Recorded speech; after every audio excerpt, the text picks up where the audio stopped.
All right, so I'm back with another case study of one of my athletes. So I'm talking about Victor. He's a pro basketball player, plays in First League Bulgaria, and this is a mid-off-season update. So this is the second test of our off-season. So he completed 4 weeks of brutal hell weeks building capacity. Then he came to Vienna. I tested him for the first time, which was late June.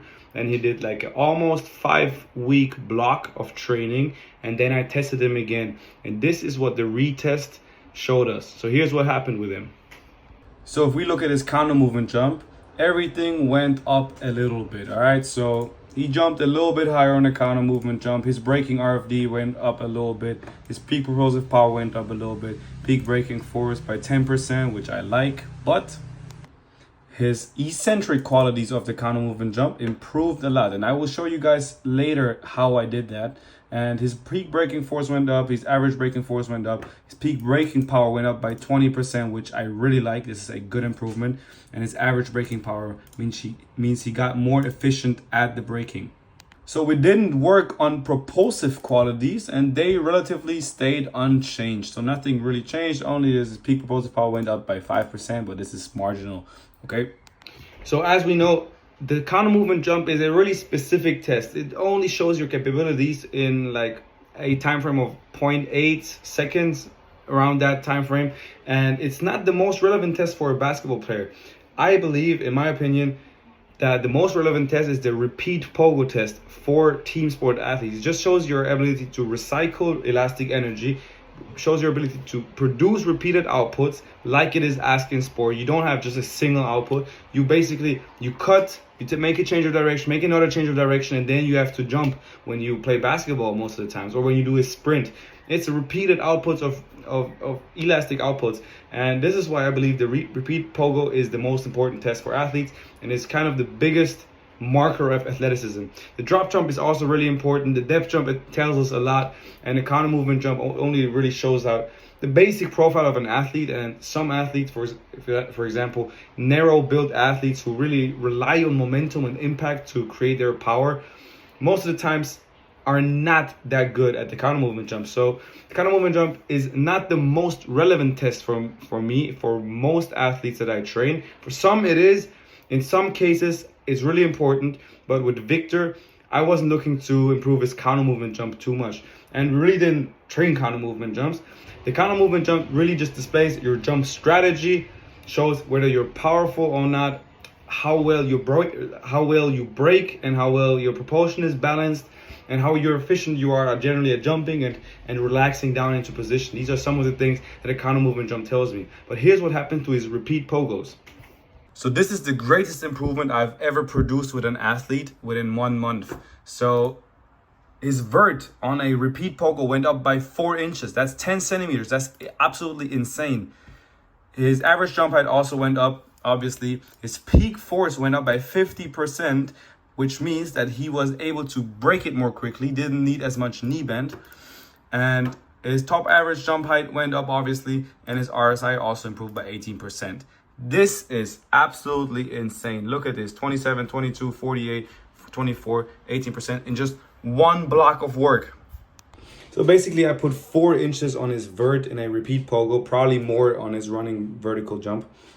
And here's how I did it. So there was a couple of things that we did, and I spent a lot of time with him in the gym. And obviously we did the meat and potatoes. We did a lot of plyometrics. We did some altitude drops that I've talked about before on this channel. So if you want to know more about that and how exactly that works, then go watch my previous video. I did stiff plyometrics. I did yielding plyometrics with him. We did general strength work, there's RDLs, hack squats, knee extensions, calf raises, direct adductor work. And we also did 1 track day per week, sprinting, working on his speed, working on his running mechanics especially. But apart from that, there was a lot that we optimized in terms of biomechanics. So we increased the relative motion in a lot of joints. We made him move better. We increased basically his movement quality, you could call it. So first off, we started with his pelvic mechanics, which looks like this. So he couldn't keep a regular split squat, and he didn't have hip extension at split squat, didn't have big toe extension at split squat. So I thought that was due to his pelvis not being able to fully anteriorly tilt which we then fixed in that same session. We improved his foot pronation and supination, just getting that foot to disperse forces a little bit better, getting more length through the plantar fascia, and allowing for better coiling and better recoil of that Achilles tendon, therefore. And one of the biggest improvements, which I believe impacted his repeat pogo elasticity a lot, and generally his running stride, is the improved plantar flexion and big toe extension. So he's always been someone who didn't have a lot of range in a calf raise. So we worked on that, which you can see here. I also taught him how to stay in mid stance longer, so get more internal rotation, not more internal rotation, but like get a more clean internal rotation and more better push through the ground, through the arch of his foot in mid stance, and therefore improve his ability to maintain a quad isometric while his hip does the work, and so therefore delay knee extension. We improved his soleus and gastroc and peroneal inhibition, so he wasn't really able to fully recruit his calves. There was an inhibition there, so we improved it with this exercise. And also what Terrence Hightower, who worked with the Washington Wizards formerly, he gave me some advice and showed me how to release his proximal gastroc, which was preventing his knee from bending smoothly.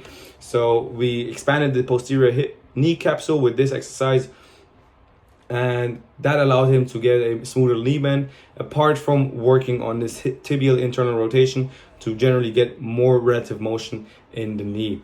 So all of these things helped me and Victor achieve a crazy improvement within almost 5 weeks.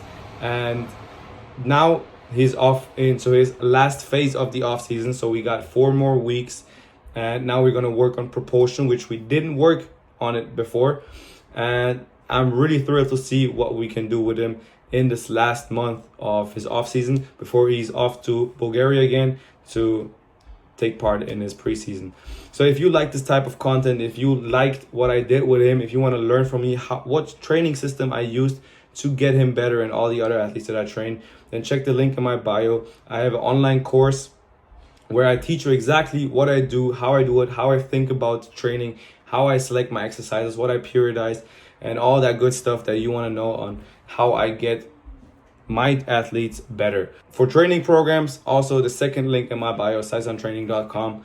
And if you want a consultation with me, so just learn from me, ask me questions for an hour, you can also always shoot me a DM on Instagram, and I would love to talk to you.